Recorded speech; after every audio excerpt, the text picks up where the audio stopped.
back to the Empowered Intuitive Academy podcast. I am one of your hosts, Tay Henderson, also known as the Kynoch Witch, and with me is my beautiful co-host, Petra Costa from When Magic Awakes. And you can find us at the Empowered Intuitive Academy on Instagram, Facebook, YouTube, and Spotify. You should be there right now watching us because we're excellent. We're excellent. Today we are chatting about shamanism, humourism, and all the other isms. All the other isms. And there's more isms than you can poke a stick at. So many isms. A lot of them are just sub-branches off the big isms. It's a whole ism tree. It's an ism tree. I think it's going to be interesting because when we were looking at this topic, we were sort of looking at it for more of like the healing aspects. Yeah. But I do feel like a lot of spiritual, religious aspects are going to come into play as well. Well, on my part anyway, with just looking into shamanism and things like that. I know you looked into hermeticism, which is definitely religious. So it's interesting stuff. Yes. Where to begin? I'd like to start at humourism because humourism is one of my personal favorites. Yep.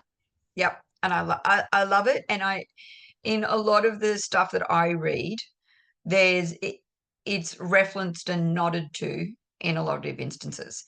So for those people who don't know what humourism is, basically it was a medical thought that dominated from 500 BC until about the 1800s. And it was the concept that the body is made up of four humours, that is blood, yellow bile, black bile, and phlegm. They were all associated with a colour. And the way they intersected with each other was with being hot, wet, dry, and cold. And the theory was that by balancing these humours within your body, you would be able to fix not only temperament issues, so psychological issues, but also medical issues. And it was able to just basically, by getting the balance happening, you could get everything working perfectly well. Yep. So it basically, most people know about it in terms of Hippocrates was the one that really solidified it and locked it down. Yeah. But it had been around way before his time. And I had a look at this guy. I'm not sure how to say his name, but I think it's Alcmaeon. He was way back in 540 to 500 BC. Yeah. He was absolutely fascinating, a fascinating man that studied the human body, trying to understand it more. He was very religious. He had the feeling that he always referred to the earth as the mother of the mother of the plants, and the sun was the father. And that by these two working together, all life springs forth. That's an interesting thought. Isn't it? And it was just like so many different people have come at the same thing from a different angle. When you've got the ideas of, like we were talking about in our light and shade, I think it was, episode about duality, of having this masculine, feminine, male, female, these opposing energies within us.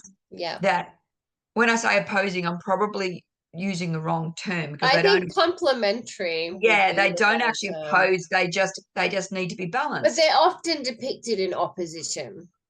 That's exactly right. That they're actually counterparts to each other. Part of the sliding scale. Yeah.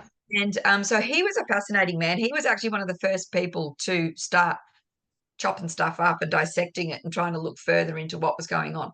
So these are great scientific minds. He was just not just a chopper. He actually did some amazing work. And I won't go into it because I literally got so bogged down in chasing one philosopher after another philosopher after another philosopher, all that back this theory. They were all working on it, and they all absolutely adored the concept of the four humours. Yeah. Just also for people who haven't been exposed to it, the four humours, or like cardinal points within the body, they also were linked to water, earth, fire, and air, and they were also linked directionally. So they basically Yeah. tried to put this in, and they did a lot of studies on it. It wasn't as if it was just, oh, we think you've got too much blood in you. We therefore need to balance that out with black bile. You need to do X, Y, and Z. Yeah. It wasn't like that. They actually, Which is um, how it's depicted in like movies and stuff. it is. I And often think of like these like medieval Renaissance movies, and they're all like, "Oh, it's an imbalance of the black bile that's causing the melancholy, and we need to do some yeah, bloodletting," or like it makes it sound exactly. horrendous. Exactly.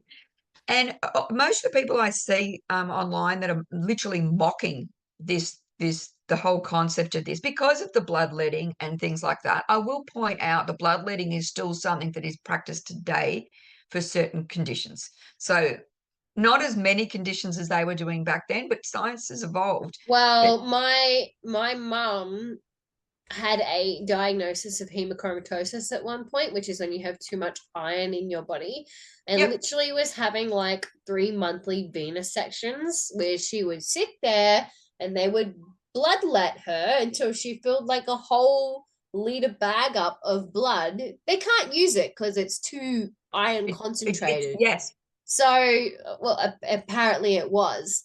But then she found out later that like she'd actually been misdiagnosed and it was like a temporary increased level of iron. So they were just like bloodletting her for no reason.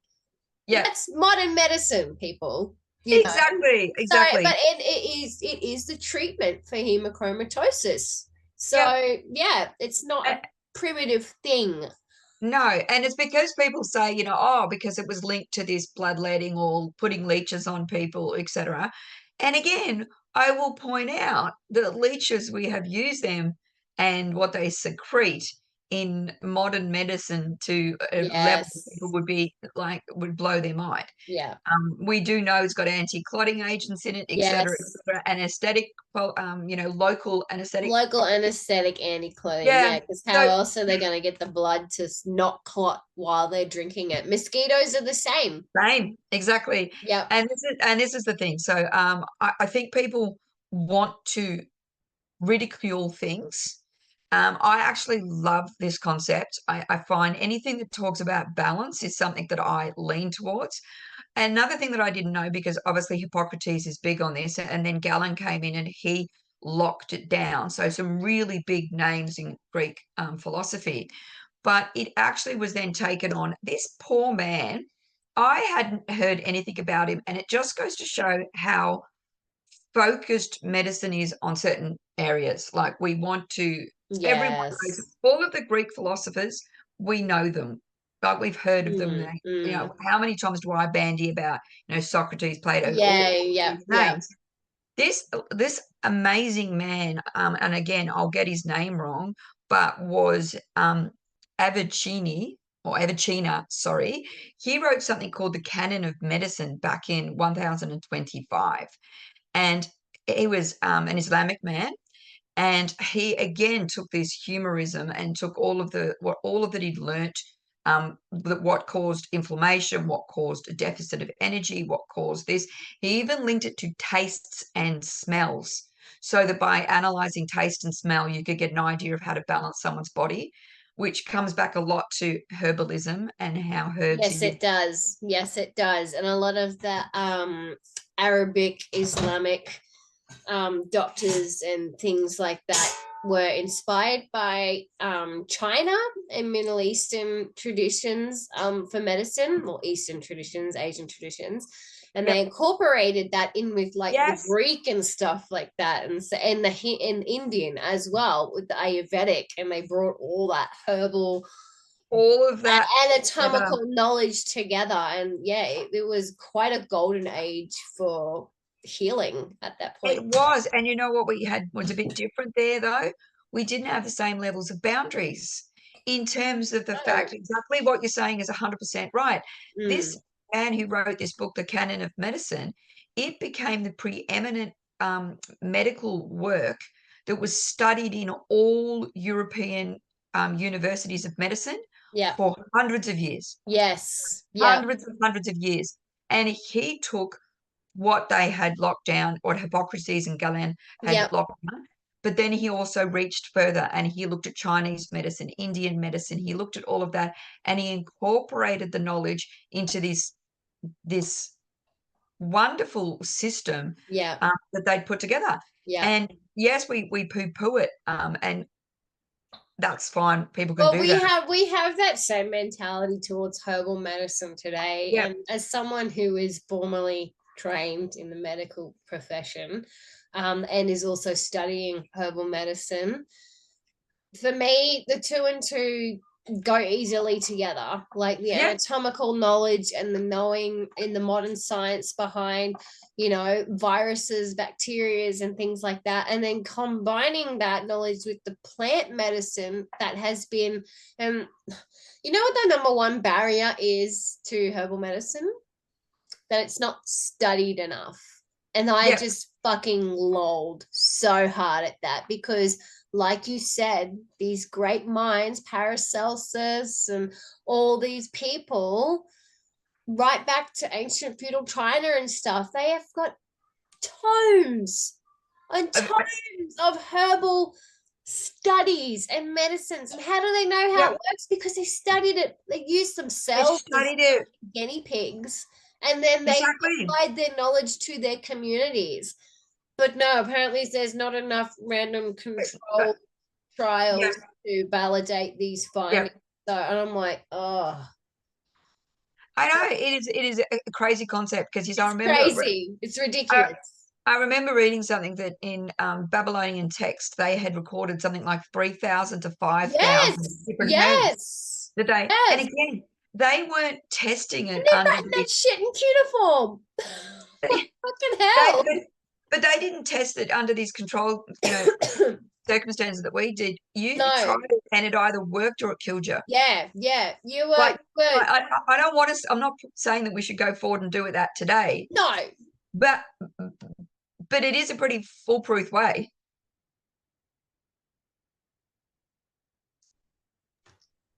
She's making a potion. That's so cute. Yeah. So we have had the studies there that people just don't like it, and so I just love that this went through so many different hands, that it went through so many great minds that have looked at it and studied it, and to the point now that when I was first mentioning this and discussing it with you, you've gone like, oh goodness, I read a book about psychology. Yes. So there's a book by Fleur Littleton, I think her name is, called Personality Plus. And I read this like when I was at uni. And it literally uses the names of the humors to describe personality types, which was quite a big thing even back then to ascribe like an archetype to a personality. Like they had the peaceful phlegmatic, which was like goes with the flow and but can be quite emotional, and then they have like the melancholy and the sanguine. And like I'm looking at the book now, I'm like, if I could reach it I could, but it had like the four humors, and they had like the specific personality traits aligned with each humor. And then when you look at it in the context of humorism, it makes sense because it makes perfect sense. And because they linked it to the elements as well, it was like it was in its way studying alchemy, because there was a very direct relationship between how fire, air, water, and earth interacted with each other. So when you actually look into it a little bit more fully, there was so many studies. This is the book Personality Plus by Fleur Latour. So Florence Latour. That was close enough. And it's like a personality profile, and you take like this little quiz at the start, and then whatever your dominant traits are, it's going to show like what type of personality that you have. It's really interesting. And even way back then when they were studying this, when they would try to work out what where you were at and what your balance was like, they would take a sample of your blood they'd let your blood settle. And when Yes. your blood settled in between the red blood cells drop to the bottom, and then plasma, I think, Yes. Yep. Yep. separates from Yep. it. By looking at those ratios, they had to find what the balanced ratio was. Where the So imbalance. when they looked at that, so it sounds like a crazy theory because it's linked, a melancholy and a Yeah. sanguine kind of personality traits, Yeah. phlegmatic, um, choleric, Yeah. but it was trying to look at the mind and the body as being parts of a whole. Yes. If It there was an was imbalance in one, holistic. exactly. And a If there lot was of an these imbalance, traditional healing modalities are holistic in that they are trying to care for spirit, mind, and body yep. in addressing ailments. Yes, and that's what I absolutely when I look at this one, I feel such a connection to it Mm. purely because I like the way it interacts on so many levels. Yeah. Yeah. I really do like it. Do I think it, should be brought back as being our modern way of doing medicine? No, I don't. But I will point out though, we all do say that this is a load of rubbish. I'll tell you some of the people that did study this because it's saying I was looking at it from a psychology perspective as well, based on the fact that I knew that you had read that book. Um, there have been many philosophers, psychologists, psychiatrists, and psychoanalysts that have been studying this theory, including Immanuel Kant, Hermann Lotz, Ivan Pavlov of Pavlov's dog fame, Carl Jung, all of these minds, and including Rudolf Steiner. But Carl. they all study these four temperaments, and they're Yeah. now coming back and they're saying research points to the fact that there is a direct association between temperament and behavior, Yeah. that there is a direct correlation. We're giving it new names because we don't like to leave the old names because that doesn't sound like we have moved on, but we're Yeah. talking about Yeah. energetic aspects like plasticity, sensitivity, reinforces emotionally that add temperament traits, that got sociability, impulsivity, all of these kind of things. Funnily enough, the same way you break down a dog, if you're looking at what dog to buy in terms of reactivity, impulsivity, all of these kind of things, Right. Yeah. we're basically said, yeah, you know what? They might have been right. Yeah. We're using it, but we've had to rewrite it because we didn't like the idea, that it's come from something that was poo-pooed and ridiculed Yeah. a Yeah. long time Yeah. ago. Instead of Um, redeeming the idea, or at least aspects of the idea, which led to further thought and I evolutions, it I went, don't know why we can't just say alchemy became chemistry. We're good with that. Why do we have to say yeah, that? yeah, I like don't understand. have And a nod to where it came from. the one thing that always gets me when I'm hearing people, really bagging this, because I've done a lot of research on this lately because it absolutely fascinates me. Yeah, But what makes me laugh is the human body. One of these basic principles of this is hot, cold, wet, dry, and balancing that. yeah, yeah, That was one of the basic principles. When we're too hot, it's called a fever, yeah, and we need to take something. Usually, we're administered like a Panadol or something, which is called an antipyretic, which is yeah, basically to get heat out of the body, yeah, which exactly is what humorism would have said to do. yeah, Get the heat out of it. When we are hypothermic and we get too cold, we know that we have to heat our body up to get to our balanced temperature. yeah, We have to do that pretty quickly because it can damage you pretty fast. yeah, We know if we've got too much water in our body, we get given a diuretic, or we can get given other medications to balance the waters out. yeah, And again, if we don't have enough water in our body, if it's not wet enough, we have to rehydrate pretty damn quickly. yeah, And sometimes that requires us to go on a drip.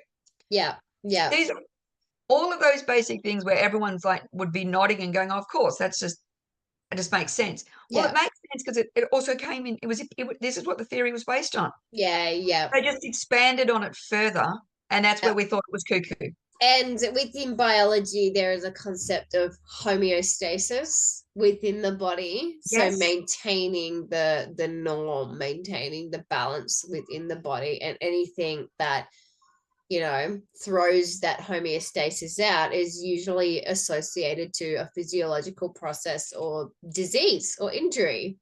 Yep. And the body works to restore that homeostasis within itself. Yep. That's usually, and that's assessed by your basic functions, which is the whole point of doing observations on somebody: blood pressure, Yes. temperature, heart rate, respirations, all of that, because they're the markers for homeostasis. Yep. All things which traditional healers knew. So I personally am giving humorism a tick. Tick. I tick. I love it. I love how many great minds have worked on it, and Yeah. its evolution has come through Yeah. so many great minds. And I reckon it's going to come back. It's going to make a comeback big time. And I do love how it ties into like herbalism, which is not Yeah. even an ism I really looked into in depth, No. but definitely it's like, that's a bit silly because I'm studying it, but you could go on forever You about could go on forever. the benefits of herbalism. I mean, we all use herbs still today, and some of us prefer it because it's it's natural, they're adaptogenic, the effects are subtle, side effects are few and far between, and not to mention all of our modern medicine is derived from herbals. Now, I'm not saying there isn't any danger in it, there definitely is. Yeah. Foxglove is a poisonous plant medicine that was used back in the day for cardiac issues, and that is where the derivative of the digoxin comes from that we use to treat cardiac issues now. Yep. And if you didn't have the proper training and stuff, you could kill someone with that. So, not saying that there isn't any danger, but the way that it's just sort of like, oh, well, it could do this, or we don't know about the things, so it's unsafe in this condition and blah, blah, blah. It really just speaks to the book burning mentality of, Yeah. And it's like, supposed empirical. I understand it sort of like comes down to the, reason you don't take, recreational drugs is because you don't know, many reasons obviously, but you don't know how they've been made and da. Yeah. So in terms of modern medicine, it's in a control, it's created in a controlled environment, et cetera, et cetera. Yeah. Herbalism, you don't know unless you're doing it yourself. Yeah. So I sort of like get it, but I wish we would continue to nod at the origins of these things. Like there's so many drugs that we take that we think they're this thing that's been invented in a test tube. Yeah, exactly. It isn't. It's not from a test tube. It didn't It's from start there. It's leech's spit. Yeah. Or it's a root that we use. Like, isn't aspirin coming from? Aspirin is the inner bark of the willow tree.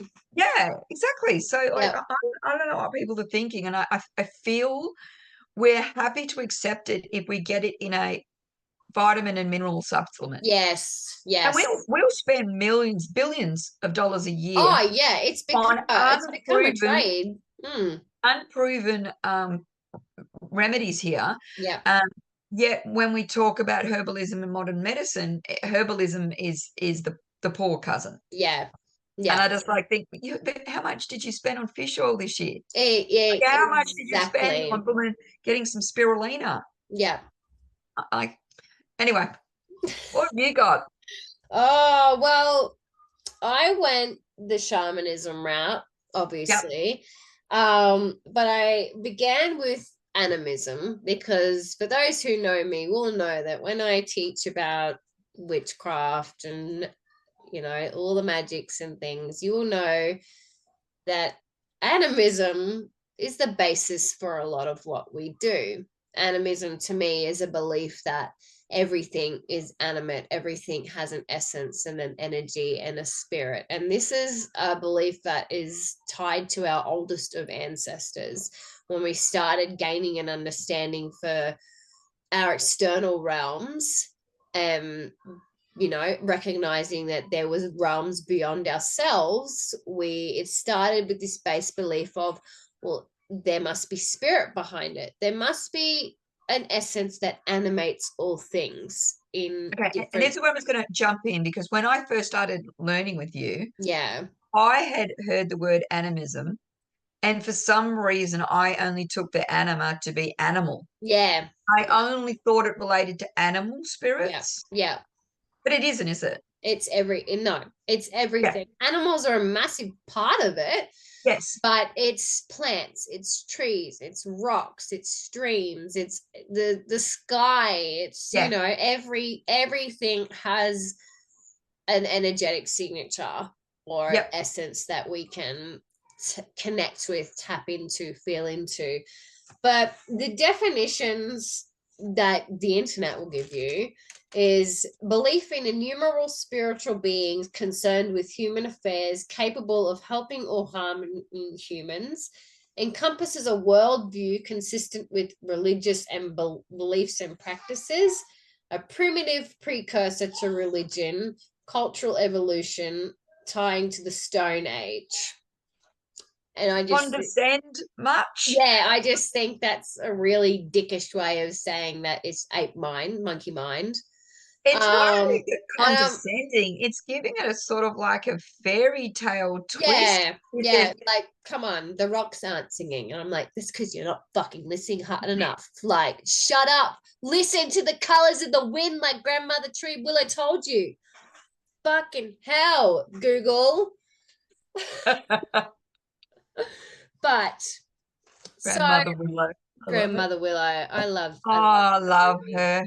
I love it. Will always be a horrible misconception from the true story of Pocahontas, but But my still, little darling Disney girl heart can dream. So, but there's Tyler's theory of animism, which is the base belief in spiritual beings based on pre-religious stage of evolution. So when we're forming our spiritual beliefs and building the understanding of, what's beyond us, what happens after death, where are we before we're born, all yep, that sort of thing.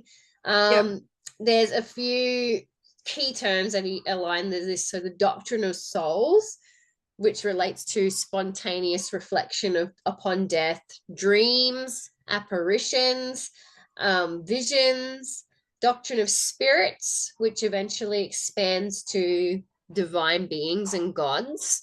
yep, And I find this interesting because within a lot of proto-Indian, oh, not Indian, sorry, proto-Indo-European yep. cultures and hunter-gatherer bands and stuff like that, a lot of the spirits and things were deified, but they weren't human. Like they were like hybrid creatures. They were Yep, anamorphic in their yep, sense. yep, And it starts out with this base concept of just animals and just plants, um, in totemism or totemism, whereas where we're like aligning with the traits and energies of a yes. specific animal or a plant and relating it back to ourselves, or we're calling upon of that the strength of that animal, Strength of a or the lion to give us yes, courage, the or the, yep, curative powers of yarrow to stop a wound bleeding and things like yes, that. And this is where our holistic view of healing also starts to develop, because we're utilizing the plant medicines and the primitive first aid that we're learning how to deal with wounds and diseases and states of the mind, yep, um and we're adding ritual to it, invoking these energies yep, to give it more of a boost and to yep, have it help us yep, along. And so obviously this ties very much into shamanism, because yes, the role of a shaman within, and now shaman is a very generalized term for a myriad of different practitioners across cultures. Yes, it stems from Paleolithic hunter gatherer, as medicine men, as wise women, as witch doctors, the word shaman is actually Siberian and Tungan or Tuvan, and it's I don't know the word in its language, but it's spelt like sama. And a lot of people within anthropology believe, and archaeology believe, that the term shamanism is literally it's a word that has been created so that it can be used in a comparative manner to assess these different roles within these different cultures and things. And I was actually looking into like some of the different types of shaman you can get across cultures. So I'll touch on that in a minute, but pretty much from the get-go, animism, the doctrine of universal vitality, the doctrine of spirits, and that is just the belief that, you know, the trees and things have an essence and you can connect to that essence. Totemism, coined by Emile Durkheim, a French sociologist, in his work, The Elementary Forms of Religious Life, 1915, believed that totemism is a system where humans are said to have a spirit kinship with animals or plants, and they interact with this clan, kin group, or tribe, or on an individual basis through a cluster of traits. Yep. So, yeah. And it's by studying our environment. Yes. By studying what's going on around it. So, yeah. From what I can see here, the main difference between that and modern medicine is that is trying to take it from an energetic, spiritual perspective. Yeah. And seeing what's happening in nature, harnessing the different traits, etc. Yes. Yeah. And using that as to form intention, etc., to try to get that in your being or in your healing practice. Yeah. It's and like modern medicine looks at a starfish because it can regenerate its limbs. Yeah. And we look at that to try to work out how we can build that into medicine. Yeah. You know what I mean? It's no different. The logic is no different. We're using a power of observation. It's just from a modern standpoint, we attach so much skepticism to everything. And there's like I don't know, it's a tyranny of belief. And it's like, if you are a scientist, you can't believe in anything beyond that. You can't believe that it's all just cells and biology. And I'm like, well, there's energy within cells and biology. Like, hello, we literally have mitochondria that produce energy so that everything runs, you know. You know, it's like there's no permission to be philosophical about our own existence and things like that. Whereas back way when we had all the possibility in the world to be philosophical. And we didn't need to separate them. Most of the great philosophers were also great polymaths. They were also physicians. They were also very rarely. You could be a spiritual being having a human experience, and also be quite logical and reasonable. You know, not every person within those hunter-gatherer groups or beyond, even into antiquity, and that were spiritual leaders or religious or whatever, but they had this base understanding that there was a force beyond them that they couldn't quite see or grasp or whatever that was turning the wheel. You know, but then this is where shamanism comes in, because there were people specially trained or chosen by spirits or deities and initiated into the role of an intermediary to communicate and be the bridge between these different trains of thought, these realms. So they were coming at it, and they were also the medicine people. They were also the healers, and a lot of them were the leaders as well. Druids. Sometimes they were the arbiter. They were the people that made the decisions of what was right, was wrong. They were the recompense. So they, you know, it wasn't just like they were living fully in the spiritual realm or they were living fully in the mundane. They were connecting the two, and they were facilitating that connection to their people as well. It's very earth-based. It's very grounded practice. And we Yep. see in throughout different variations in cultures across the world, and still even now. And a lot of people now are trying to reconnect to that sort of belief system and mindset because it's more holistic. It takes care of the whole instead of just cutting us up and dissecting us into little pieces of Yeah. anatomy and psychology. Well, I was looking into Druidism or Druidry. Mm, I found it very difficult to look into this, to be honest, not because I actually have a leaning towards it. I love the concepts, which yeah. is very similar, I'm picking up, very similar to shamanism Yes. in Yeah. terms that these druids that were around were the priests, the teachers, the judges, the philosophers, the repository of communal wisdoms about the natural world and the traditions of the people. Mm, And they were often the mediators between the humans and the gods. yeah. So again, there was this concept that the knowledge was being channeled through these people. And it wasn't as if I think the relationship to God and the concept of God is completely different. So, but that really, it's difficult to know. Yeah. But they were known for being very wise Mm, and being very. There was a lot of thought that went into how they went about things. yeah. They were very in touch with nature. The sacred grove, or that of that going and doing their practices within a grove of trees, Yeah. is, from what I can gather, is more linked to Druidism than, say, a Stonehenge. Yeah. There is some people that are putting forward Stonehenge as having this strong link.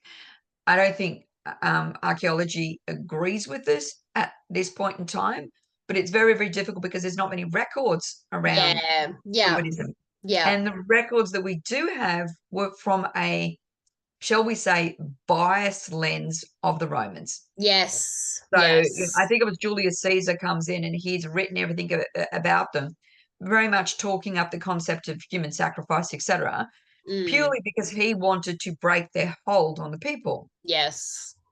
So and he was known for doing that. And Yeah.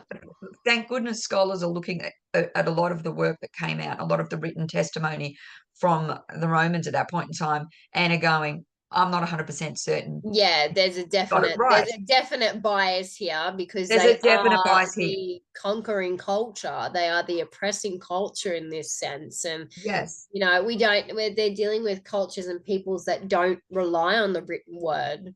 Yes, All of their they didn't. traditions are orally passed down and taught, within Yes, that's their the thing. They memory. were taught Mm, for one mm, person to another, yeah. rather than just throwing it in a book and hoping someone can glean.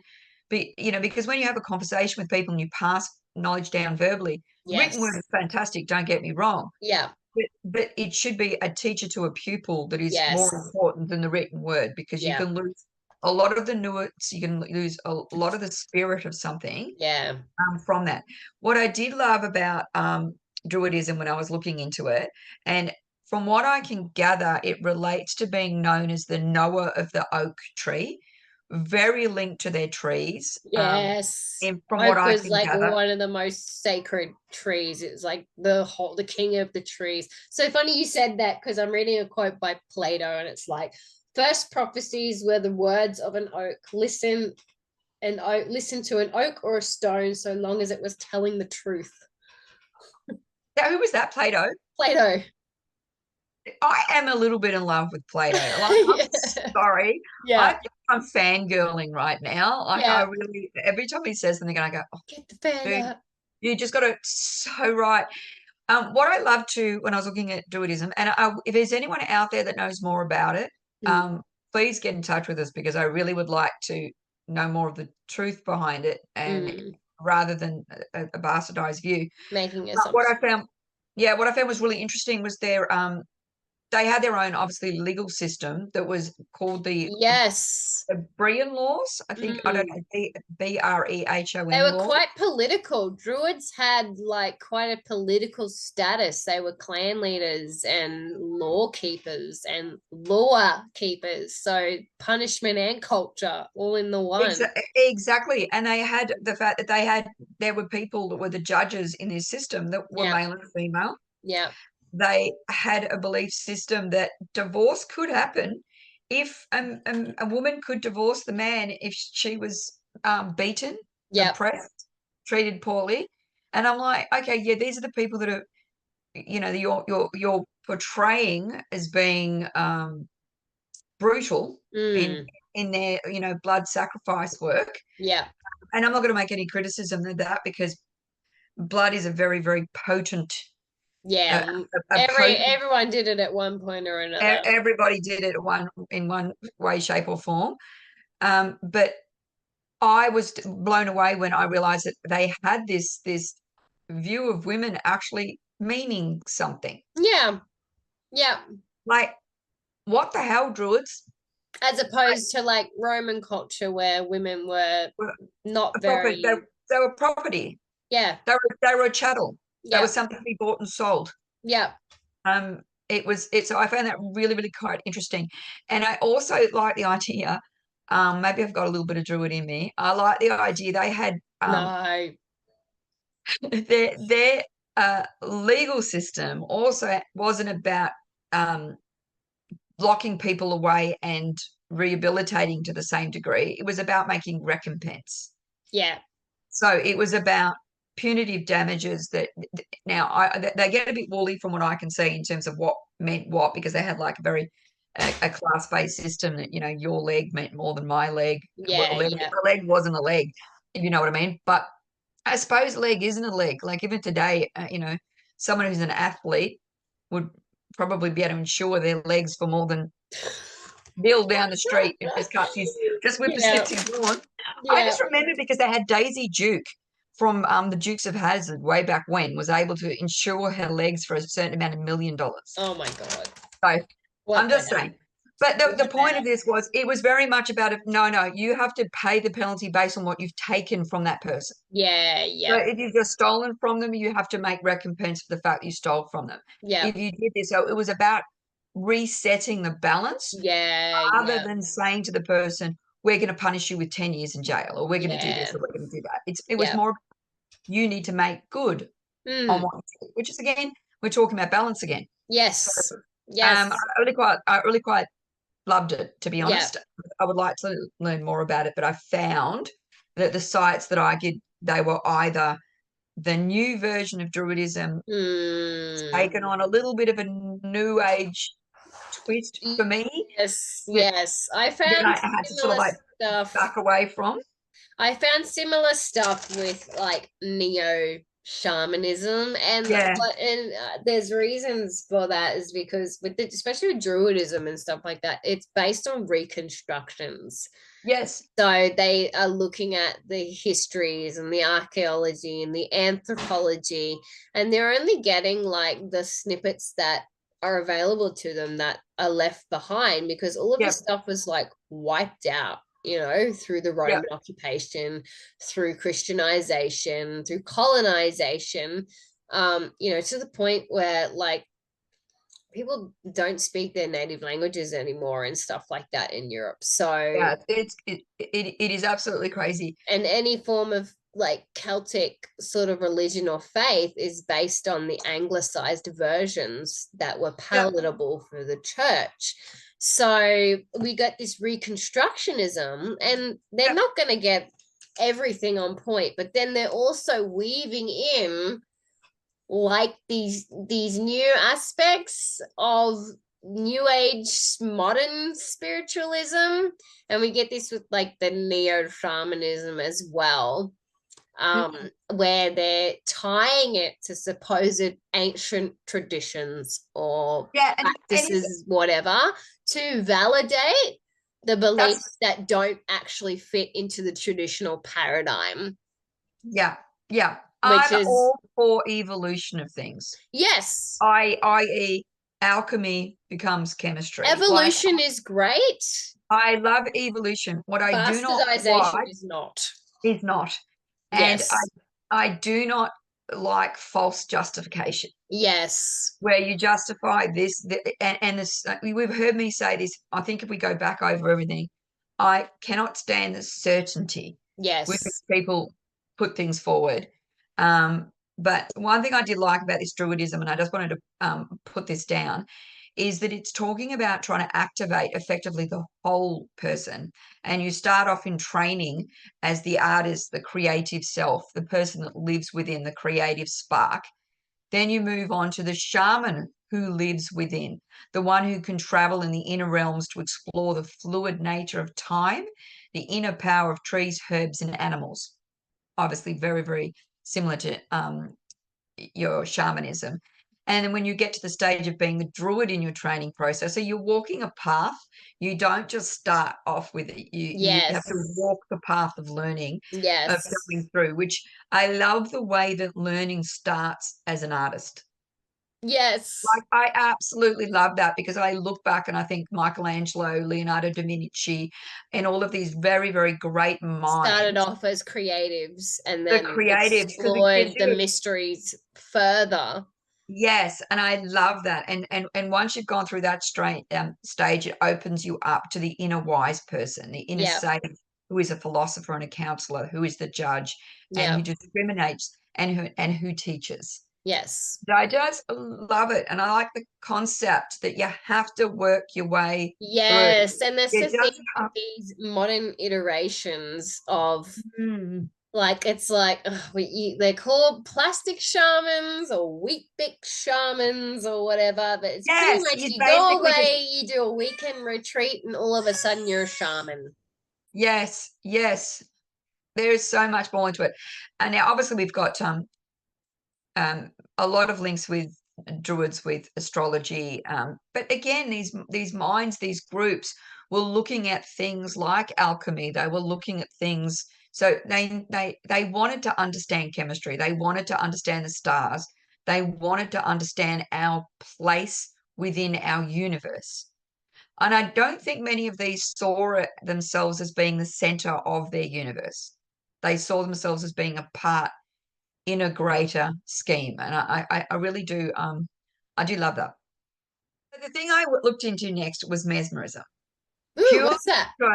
well, I love the fact that the word mesmerize comes from the German doctor, Dr. Franz A. Mesmer, that used a form of hypnotism as a healing strategy.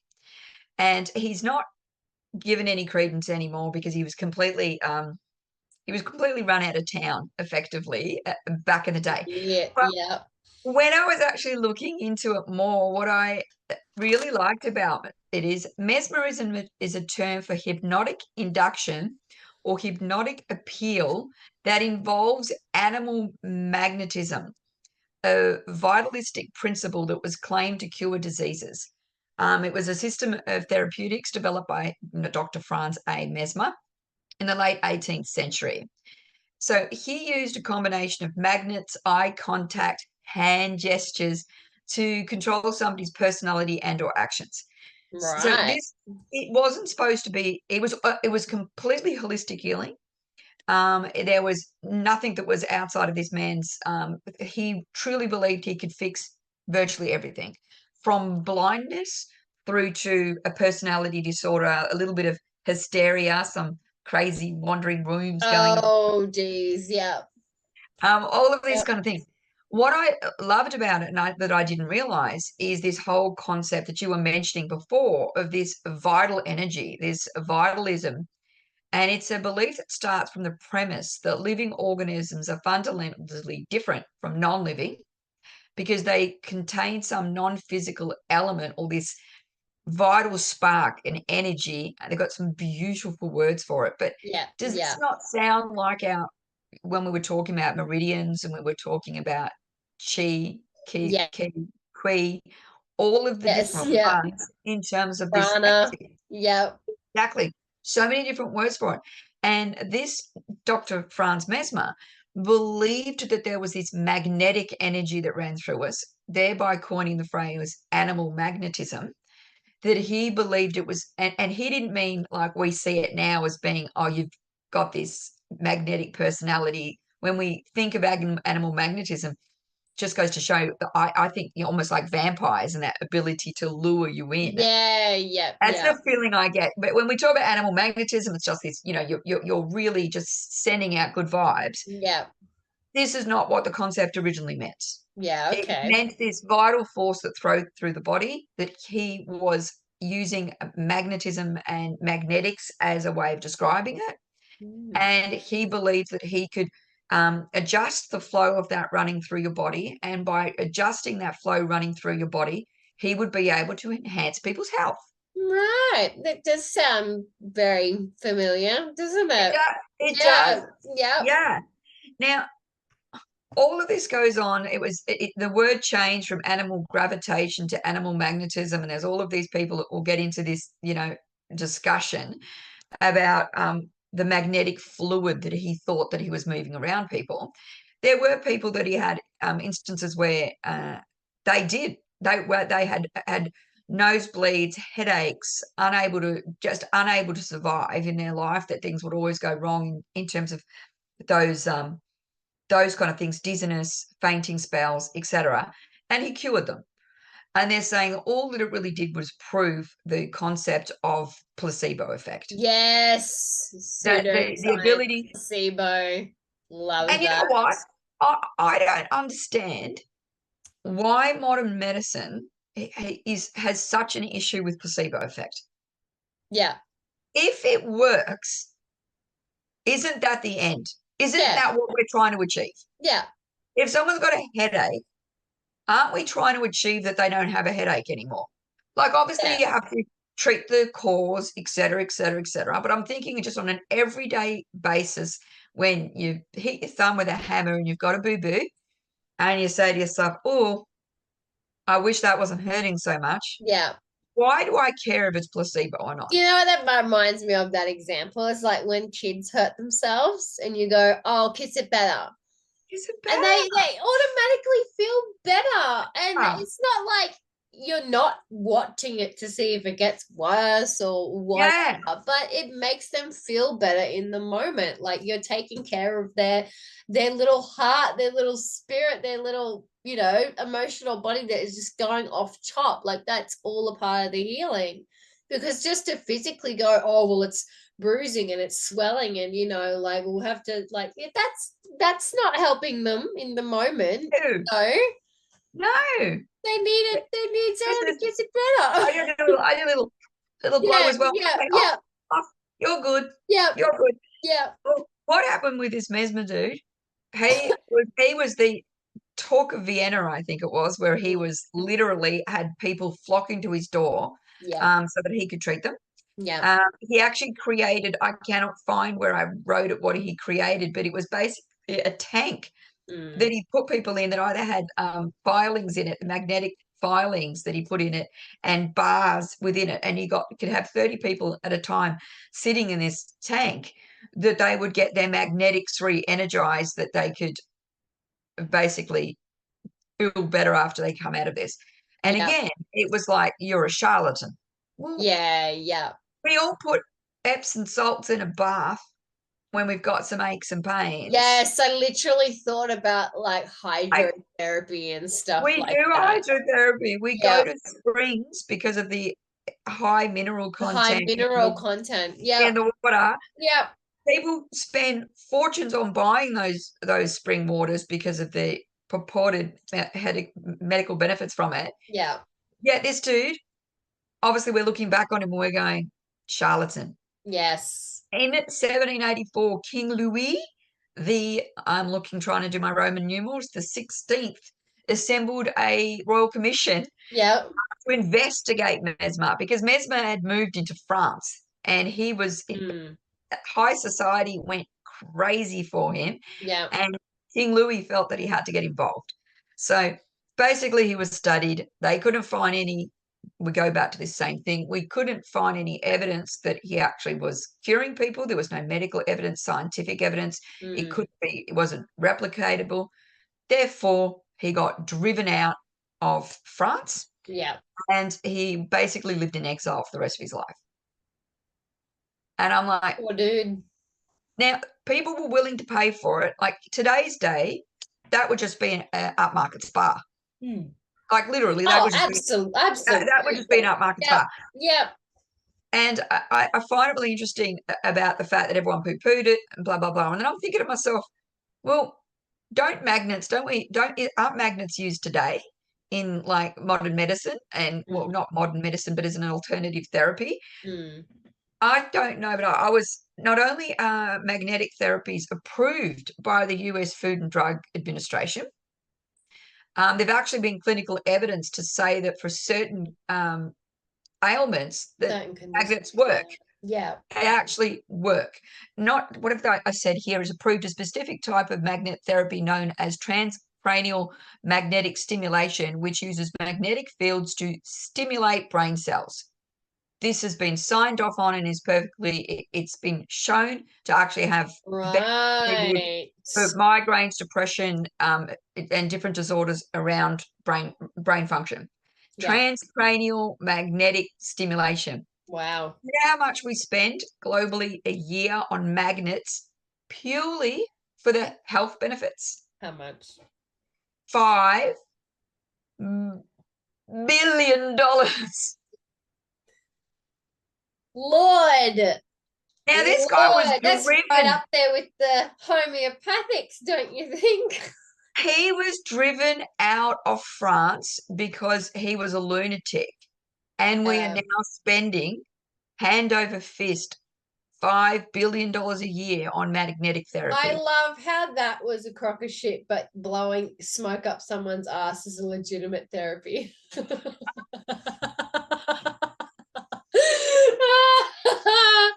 Right? Our Chloe, fucking Chloe, beliefs. where were you? Where were you on that Why? one? You know what? He had a specially designed royal bloody commissioned smoke blowing kit. Smoke blower. It was like fucking an asthma puffer royally commissioned for his ass. with a special attendant to do the treatment every time he needed it. I'm feeling a little bit off color. I think I need my smoke. I think I need smoke bomb. My smoking. Cecil, go get the pipe. It makes a smoking jacket. You know, when they wear the smoking jackets, mate, come on, take on a whole new. Oh. I want tobacco smoke on my robe. Get my smoking jacket, Cecil. We're having a session. And then we're going to crumpets after that. Tell the kitchen. Oh, for God's sake. Do you have anything else? Oh shit. Well, I was going to talk a lot more about shamanism, like the different types of shamans you have. Yep. But I also talked about paganism. Yeah. Paganism just now, is paganism, is that a blanket catch-all? Well, the actual origins, and this is something I already knew, but Google confirmed, of pagan, the word pagan and paganism actually referred to like the POV class or the poor class or the folk people within the Roman Empire. So these were people who were like the farmers and the rural Romans. So yeah. So they weren't part of the elite. Yes, they were. No. So it was like almost derogatory. Yeah, it was a derogatory term for like the plebs. The plebs? Yeah, the plebs of the empire. They were the pagans. They were the country folk. They were the bumpkins, the hillbillies. But then the term paganism evolved in the Middle Ages to refer to anybody who was not of Christian belief. Christian. So you know, and the other words that were used in place of pagan were heathen, Gentile, or religious peasants. Oh, I'm like, guys, fired. Yeah. So the religion of peasants. Sorry. Yep. Okay. Yes. So folk traditions, folk practices were pagan. And it's funny because when I was looking into like the shamanism and that, a lot of these traditions, which would be classified as pagan or paganism, are descended from shamanistic practices and traditions Yeah. So this is like, so when you've got like the shaman, or like the witch, the medicine woman, there are so many different So types many of names. Yep. different ones, and even into like the Eastern traditions, like Buddhism, Shintoism, and stuff, had their Yep. own priests and monks and things that you could Yep. call, like, comparatively name as shamans. But the people who were like not spiritual or religious figures or whatever would have been deemed as like pagans. Okay. Yep. In fact, they believed in those spiritual concepts, but they weren't in control of them. They were Yep. kind of just like, it was their faith, it was their belief, and Yep. that they Yep. did little rituals and things to enhance their way of life. Yep. But paganism, in the modern sense, again, we get this reconstruction of these Yep. supposed ancient practices and rituals and beliefs and things. And it's funny because in today's day and age, we translate that as a spiritual movement. We translate that as everybody can be a spiritual figure Yep. or have their own unique practice. And, Yep. whereas back in the day, that was something that was only allotted for specific people who were trained or ordained or whatever in these roles. And when Yep. I say initiated or ordained, I don't mean as in human ordainment. I mean as in spirit ordainment, like they were Yep. chosen by their patron gods or goddesses or deities Yes. or spirits or whoever summoned them. And usually it was through like a vigorous process of like near-death experience or illness, which could only be cured through divine intervention and divine Yep. communion. So yeah, and a lot of examples of this form of paganism now, reconstructed paganism, is neo-druidism, Yep. neo-shamanism, Yep. Wicca is a big one Yep. because everyone knows about Gerald Gardner and his recreation of the Wheel of the Year. And I was talking about this last night with someone about how the Wheel of the Year is not a true reflection of Celtic practices and traditions. A lot of it Yes. has inserted its own This modern is where beliefs and things uh, into the Wheel of the Year. We ancient peoples were more likely to honor the equinoxes and solstices mm, instead of yes, they had cross-quarter harvest festivals, but they weren't as devotionally celebrated as it is made out to be in the Wiccan Wheel of the Year. yes. And this confused me because when I was looking up Druidism, Mm. I got onto the alphabet that I was talking to you about. I can't Yeah, remember the the kind of the the Ogum, the Om. yes, Yeah. which made when I saw it, I thought, oh, these are just another kind of runes. Like, Yes. they looked very, very similar to me to those runes. But then Yeah. when I was trying to Google it and trying to get more information on it, I quickly was diverted through to this alphabet being converted into the wheel. The wheel. Um, Yeah. and I'm like going, where have I gone? Like I couldn't work out. And I was seeing this merging. So it's like these neos, all of the neos have taken on lots of little bits and pieces of different things. And that's fine. That's good. And I love the concept of that. Yeah. But they're doing it referencing as if it was a historical thing that's always been Yes. done. As if it was fact. And it's funny because we're recording this on the 8th of the 8th, which has become a phenomenon Phenomenon. within the modern spiritualist new age communities, whatever, of the Lion's Gate No, the Lions Gate portal. portal, because of this numerological reference to the number 8. But they're saying that it's tied to these ancient Egyptian traditions. Now, when I was researching this, and we've all been guilty of jumping on the bandwagon, Oh, jumping on the train. I love a When I bandwagon. was researching this, I found that the only accurate piece of information about this tradition was that the Egyptians did observe the heliacal rise of the dog star Sirius. Yep. Because that symbolized the beginning of the flooding, the inaugural flooding of the Nile, which meant abundance and fertility, exactly. and the silt and the minerals which would Exactly. allow the crops to grow. Yes. But there's no mention of lions or the Leo being Leo season. Their calendar is not the same as the Julian calendar, which is what we base this off. Their numerology understanding was different as well. Yes. And a lot of these translations are Hellenistic in nature, because the Greeks took a lot of stuff from the Egyptians, and then the Romans from the Greeks, and everything gets a little bit lost in translation. So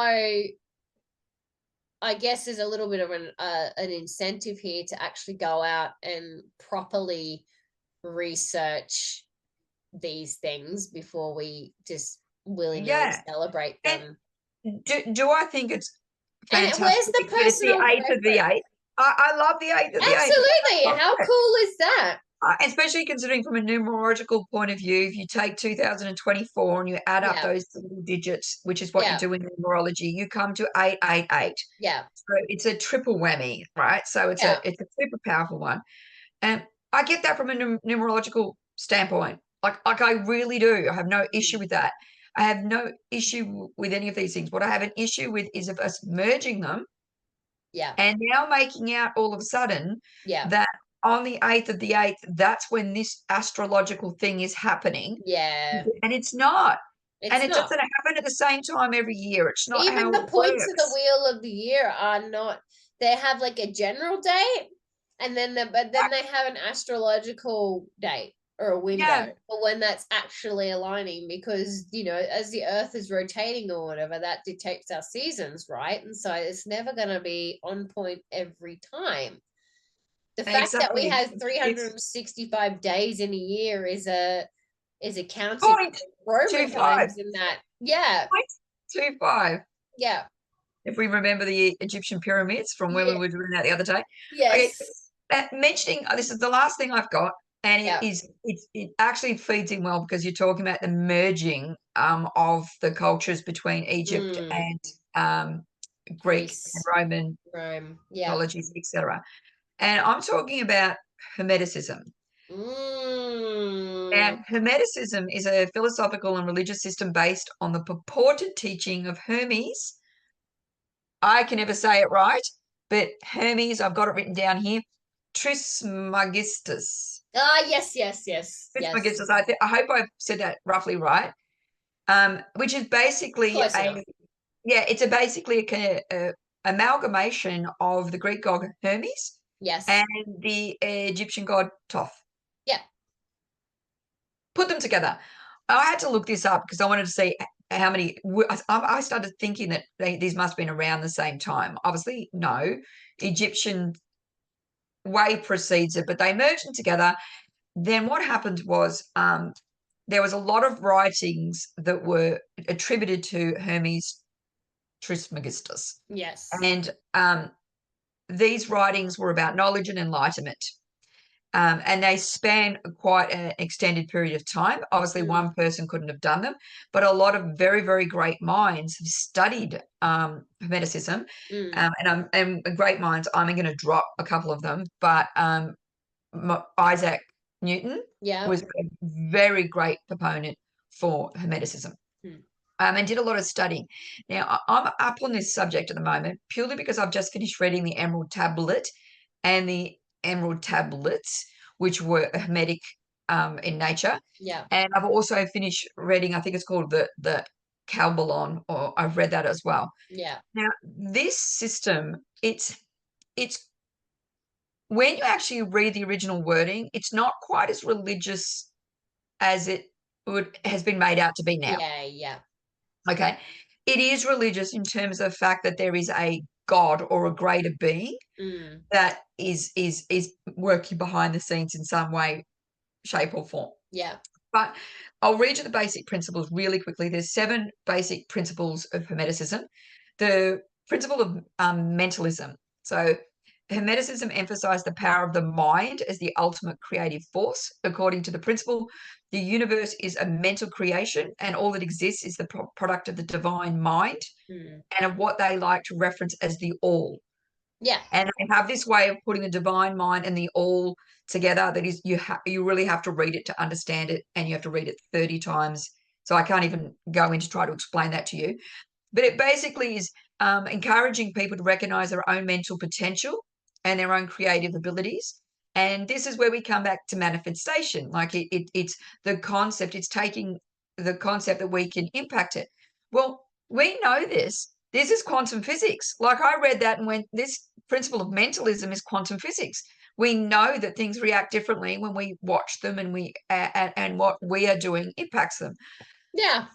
Yeah, love Which it. one might even tie all the way back to animism, when Animism. we're observing an environment, interacting with it, and allowing ourselves to have influence over it and the outcome. I'm going to love you jumping in and tying them back so we can see how all these interlink. Yeah. The principle of correspondence. One of the fundamental Hermetic principles is the principle of correspondence, encapsulating by the famous phrase, as above, so below, as a below, so above. Now, that is that's like an amen at the end of it, where it's actually been changed in terms of the original wording. Yeah. Goes into that. But it is about the concept that what is above us and below us is reflective of each other. That balance. Exactly. And this principle suggests that there is a direct correspondence and interconnectedness between the macrocosm, so the universe, and the microcosm, which is the inner worlds. Yes. It implies that there is an understanding that the smallest aspects of existence, I've got this highlighted, the smallest aspects of existence can provide insights into the grandest cosmic mysteries. Yes. I've put there atomic theory. What we're really talking about there is atomic theory. Of course. Right? Oh, So I look at this and I see the science. So when I was reading this, I was like going, these guys were bang on all over it. The principle of vibration asserts that everything is in constant motion and vibrates at a specific frequency. Hermeticists believe that by understanding these vibrations, they can manipulate and transmute energies to achieve spiritual and material transformation. If this is not the one they talk in spiritual circles of, what you send out is what you get back, I don't know what is. Like, so the principle of vibration, you know what I say that is? Physics. It's physics. We know that everything vibrates. It's physics. It's physics with a little bit of quantum physics mixed in for good measure. Yes, but not using quantum physics to justify spiritual concepts here. I'm not saying that. I'm saying that the ancients might have been onto something. If you say everything's in constant, everything we know now, everything vibrates. We know that's how it works. So bang on. We have the principle of polarity. Hermeticism acknowledges the dualistic nature of existence, which operates such as a light and dark, a hot and a cold, a good and an evil, and they're all interconnected, which means they're a little bit more than interconnected. They're a little bit more than just interconnected. More than that. They're interconnected. The ed is the bridge. The ed is the bridge. Yeah. And it's essential for balance. It teaches that by embracing and reconciling these polarities within oneself, one can achieve inner harmony and enlightenment. I call that chemistry. You call that shadow work. Yeah. Roundabout way. I would also call it self-gnosis, Gnosticism, mysticism relating to creating a connection with the divine, the God, the all, the animate everything, to obtain truth or hidden insights and allow for human transformation through supported practices and experiences. Well, I was going to say that, but I thought I'd give you the opportunity. Well, it was my final one, and I didn't really I love it. The isms, I love it. Nice topper on the cake. Yeah, we've got a couple. There's the principle of rhythm. I've almost done them all. So the fifth principle is the principle of rhythm. It states that the opposing poles that we were talking about above exist in inherent rhythm, that they're like tides that flow in and out, like we exhale and we inhale. Everything's in constant motion. There's seasons, so it's talking about secular things, all of this. Natural rhythms, and that by working with these natural rhythms rather than against them, we will be able to achieve more. So funny you say that, because last night I was at a biodanza class that my friend runs, and it literally uses like movement and psychological concepts and things like that to promote well-being and things like that. And the last night, the sort of theme around it was integration, and I really want to direct quote her, but I can't remember exactly what it was. But she was talking about the rhythm and how that when we become dysregulated and things like that within our nervous system, and with we grow out of alignment with our external realms and stuff, we can always come back to our own inner rhythms, or the rhythms around us. And I think the beautiful thing about mysticism, paganism, spiritualism, whatever, is that it allows for us to come back to those rhythms. Exactly. It brings us back into equilibrium. Yep. Yeah. I love it. There's not one of these yet that I don't love. Yeah. But I will point out that I've got in brackets next to this, against the principle of rhythm. You've gone into such beautiful description of what it is. I say it's physics and it's oscillation, which is what I say. They're both right, though. They're both right. They're both right. It's just, and again, coming back around to the science and the spiritualism and what the holistic view, we're looking at the same thing from two different perspectives that are complementary. So the division in that way makes no sense. Like, it's you want to know the next one? A part of the holistic. Yeah, throw it. I'll give you the next one. The principle of cause and effect. The principle of cause and effect, often referred to as karma, posits that every action has a corresponding reaction. Hermeticists strive to act consciously and responsibly, understanding that their choices have deep ripple effects through the fabric of reality, affecting not only their own lives, but the world around them. You can't not love that. I personally see cause and effect, and I think, obviously, how we talk about all of Newton's laws. So I put next to that in brackets, it's physics, because we all know that I think about the laws of Fortuna. I've been reading a book about Fortuna lately. And if anyone who doesn't know, Fortuna is like the goddess of luck and gambling and stuff like that. Abundance, fertility. It's all about chance and your prospects and things. But there's a quote in the book where he was like, for anything to be of cause and effect, there has to be a moment in time where that possibility was made possible. Yes. So I just think about the steps to one's actions, or the build up of certain events leading into like an outcome that was put into motion and made a possibility long before the idea was even conceived. Yep. Yeah. You know what the last principle is? Get ready to be cancelled. The principle of gender. The seventh principle states that all things have masculine and feminine qualities, and they're more thinking about in terms of left and right brain. Masculine and feminine energy exists in not only the physical plane, but the mental and the spiritual plane as well.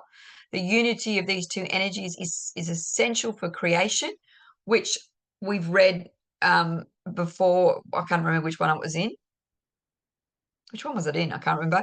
So I feel like we talked about this in our Divine Masculine and Feminine podcast episode. So I don't think we're going to get entirely cancelled. Also reminds me, you mentioned that Hermes Trismegistus, or whatever the fuck his name was, is like a hybrid between Thoth and Hermes. Well, the other hybrid that people might know about is hermaphrodite. Hermes and Aphrodite And one of the earliest depictions of Aphrodite was literally a penis-headed woman statuette depicting the virility and of the masculine, the fertility of the feminine. Feminine. They Like, didn't why see wouldn't it it? as Like, being a binary thing. They saw it as being part of a whole. And part of the whole. this is what it looked like. Like, this is my recreation. Yep. We've got the And I've knob. actually seen that. I've actually seen Yeah. that. That reminds me a little bit of Fascinus when we had Praise Fascinus back in the day. Praise Fascinus. Yes. But no, you're right. And this is the thing. We have tried to make masculine and feminine at odds with each other or Yes. separate from each other or all of this Yes. kind of stuff.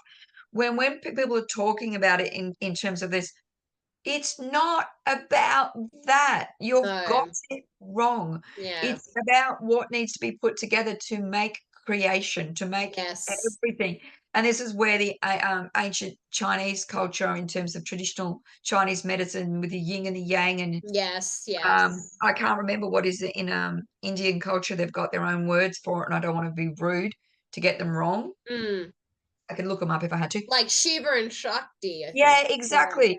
And it's about this complementing each other and these separate energetics that work together. Yeah. So I when I was reading this, and I was actually blown away with hermeticism. Mm. It has become something other than I think it was originally intended to be, though.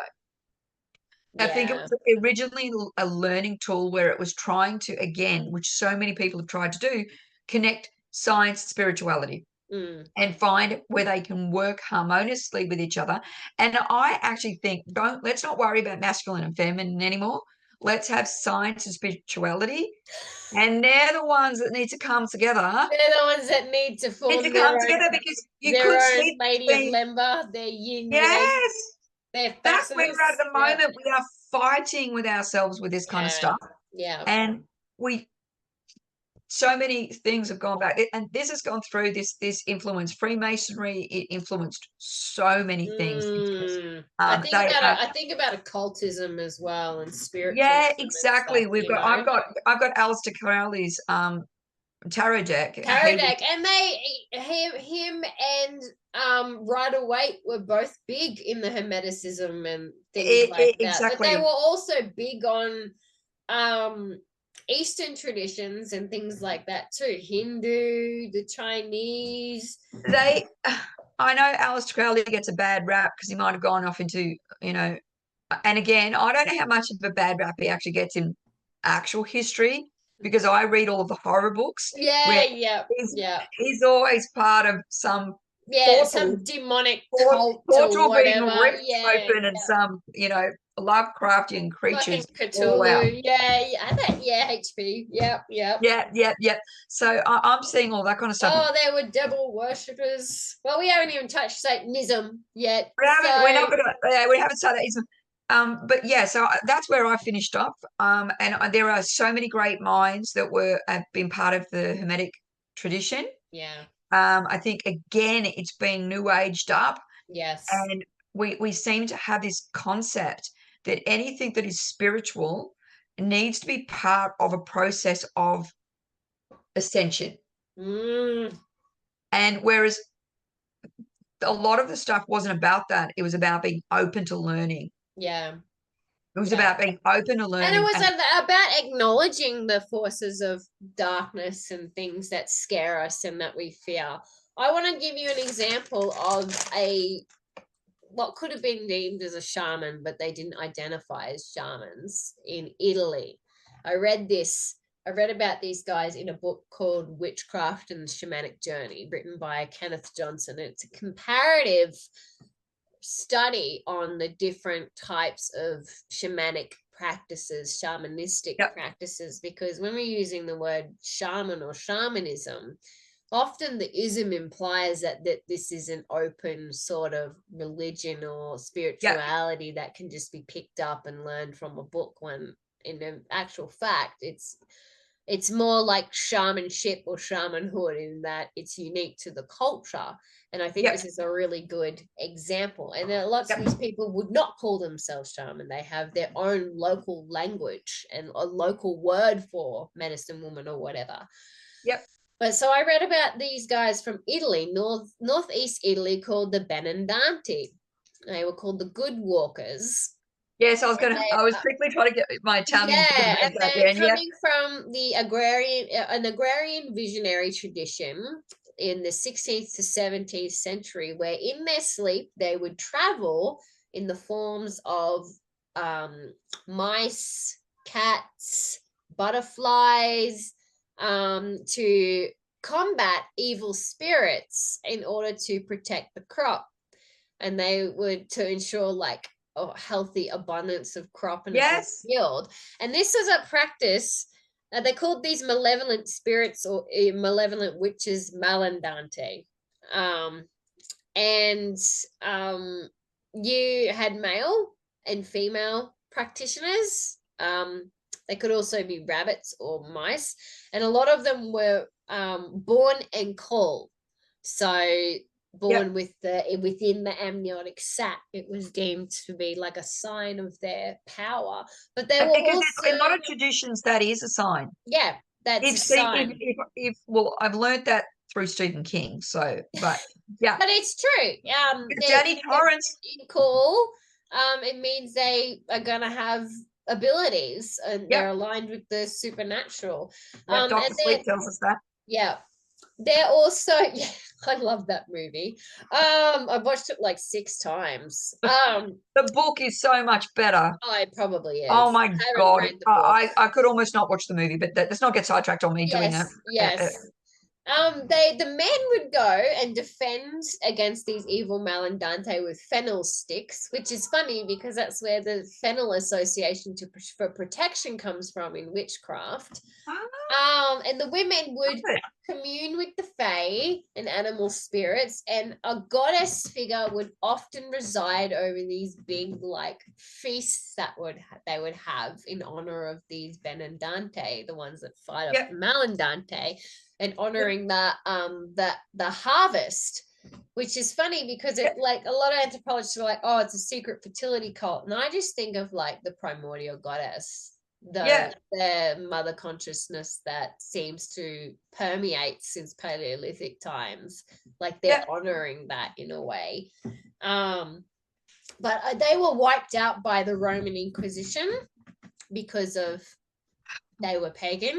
Because they wiped out everything. They were heathen. It was witchcraft. That didn't matter if you were Benandante or Malandante, you were a witch. And their name became synonymous with Strega, which is like okay. Witchcraft, Italian. I do love that they did most of their good work when they were dreaming. Yes, I yes. love that. So they were dreamers. And must have a bit of what is it called again? A Benedante. Benandantes. Yeah, I must have a bit of that. I always still think I do my best work when I'm dreaming. Yeah. So they're a really cool example of like these traditions and things. You know, being used in ways that serve the community and stuff like that. I'm trying to remember why I began talking about them. I felt like it was relevant. I wanted to share about them to tie something together, and now I can't remember what it was. That's okay. It tied in beautifully anyway. Did it? Yeah. Anyway. I just think it's amazing in terms of when we talk about this paganism, shamanism, druidism, and all the isms. Yeah, that's just our way of putting words on stuff. I think the thing I've taken from this is I'm all for evolution of these things, like allow them to evolve and to modernize themselves and learn more and blah, blah, blah. Yeah. Can we please refrain from doing this historical references that don't exist to things? You want to celebrate Lionsgate Portal, not your little cotton softs off. I'm loving the 888. I'm all for it. But linking it to Egyptian traditions, Yeah. that didn't exist. Actually, like some of them that they've purported that are mathematically impossible in an Yes. Egyptian sky at that point in time. Let's just take them for what they are and the essence of them. If we evolve from where they are, let's Mm, explain the evolution. mm. Like, there's nothing wrong with evolving, but let's explain why we've evolved from it. And if Yeah. it's just because we want to think we're more enlightened and that we're ascending, sorry, you're You going to get hit reminded with me of my more. point.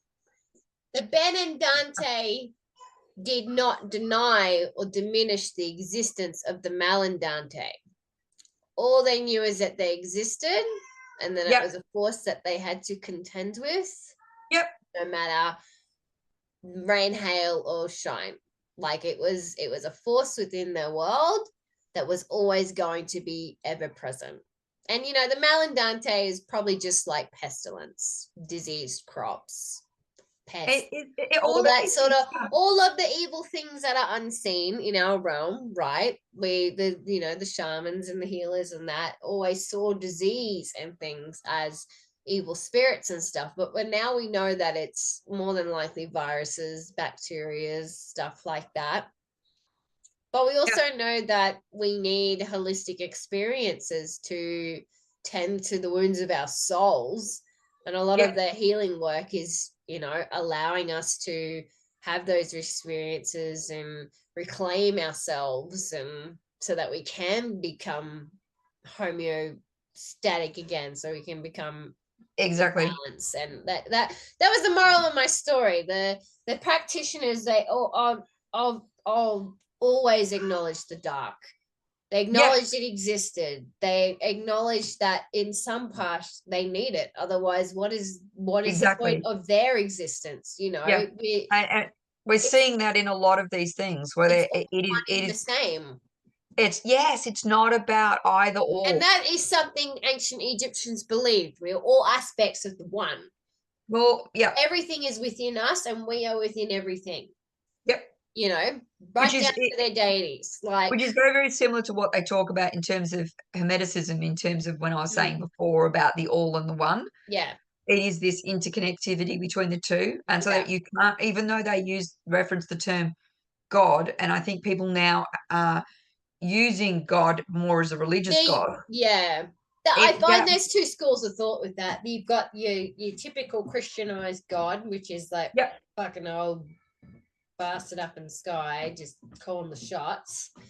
And then there's the other one where it's like they're using God to describe a universal force that they yep, can't see, touch, or is tangible, but they know is the driver behind yep, everything, which is to me the animate everything, yep. which is a base of animism. So we come full circle, So we which is come what this full is all about. circle. What Yeah. did well, Carl met with an untimely end, didn't he? Didn't he? The last episode, didn't a tank sneaker? Oh fuck yeah, yeah.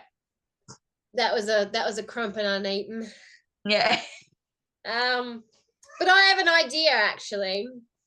I still name another kitten after another love. We'll dedicate this one to Plato, hey? Oh, I love it. So remember, folks, curiosity may have killed a few cats, but not Plato. Plato sat there and Saw it coming. he observed his environment. He felt the feels and acknowledged that shit was more than it seems. Some things he could explain, some things not so much. And he actually sat and pondered. And so that led to some form of enlightenment, ascension within, let's say, drawing from his own darkness and experiences to come to revelations and share those with others in his little interconnected web of, community. Because let's face it, Plato's a fucking shaman cat at this point. So he didn't get dead this episode, but there's still plenty of time. But there's no growth in ignorant bliss. There is not. That was fun. That was great. Love That it. was fun. All of the Love things. it. Love it. Love it. Do we have any idea of what we're doing next week? I have no idea. No, nor have I at this particular moment. My computer's not helping me when I try to open it up. But I'm sure it's going to be boss ass. Let me have a look. I've almost got it. Okay. Oh, this is going to be boss ass. This is What is it? really, I'm loving it. It is Freaky Creatures, an ode to David Attenborough, where you Nice. have got to practice so you can get your best David Attenborough out there. Oh, Jesus. Yeah. Pressure's I on. better go and I think he's got a new documentary on sounds in nature. So I'll just go watch that and like repeat his like lines within the documentary, and then I'll have it down pat. That's going to be a good one. I'm really looking forward to that one. Nice. Me too. Alrighty. We'll say goodbye, everybody. Yes. Cheerio. See you next time. Bye.